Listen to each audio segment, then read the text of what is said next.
तर नागपुरातील तणावाच्या पार्श्वभूमीवर मुंबईमध्ये शांतता राहावी या उद्देशानं मुंबई पोलीस अलर्ट मोडवर आलेत। संवेदनशील भागामध्ये मुंबई पोलिसांकडून रूट मार्च काढण्यात आलाय।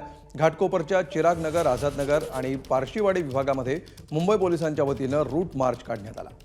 डीसीपी विजयकांत सागर यांच्या नेतृत्वात अनेक वरिष्ठ अधिकारी या रूट मार्चमध्ये सहभागी झाले होते। याचा आढावा घेतलाय आमचे प्रतिनिधी प्रशांत बढे। नागपूरमध्ये सध्या असलेल्या तणावाच्या स्थितीच्या पार्श्वभूमीवर आता मुंबई पोलीस जे आहेत ते अलर्ट मोडमध्ये आलेले आहेत।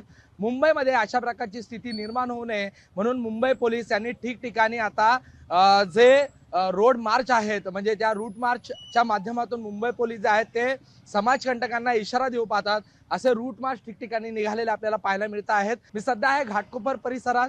घाटकोपरचा चिराग नगरचा हा परिसर बघितला तर अतिशय दाटीवाटीचा आणि संमिश्र असा हा विभाग आहे आणि या ठिकाणाहून आता डीसीपी विजयकांत सागर सर यांच्या नेतृत्वाखाली हा रूट मार्च सुरू आहे। सर, नागपूरची जी घटना आहे त्याच्या पार्श्वभूमीवर आता मुंबई पोलीस देखील अलर्ट आहेत। मुंबईमध्ये शांतता राहावी म्हणून मुंबई पोलीस अशा प्रकारचा प्रयत्न करत असतं, काय सांगाल? सध्या जे सण उत्सव चालू आहेत त्याच्या पार्श्वभूमीवरती आपले बंदोबस्ताची तयारी चालू आहे आणि त्याचे पूर्वतयारीचा भाग म्हणून आज मुंबई पोलीस दलातर्फे विविध ठिकाणी रूट मार्च करण्याचे निर्देश माननीय पोलीस आयुक्त सरांचे होते। त्या निर्देशाप्रमाणे आज घाटकोपरमध्ये आपण हा रूट मार्च घेण्यात येत आहे। सण उत्सवाच्या काळामध्ये जे घटना झालेल्या आहेत किंवा काय याच्या पार्श्वभूमीवरती जनतेच्या मनामध्ये पोलीस दलाबद्दल विश्वास निर्माण व्हावा आणि कुठला अनुचित प्रकार घडत असेल तर त्यांनी तात्काळ पोलिसांना संपर्क करावा।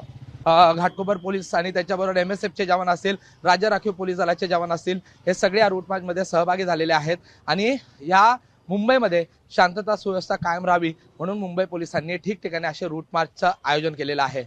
कॅमेरा पर्सन हेमंत प्रशांत बडे, ABP माझा, मुंबई।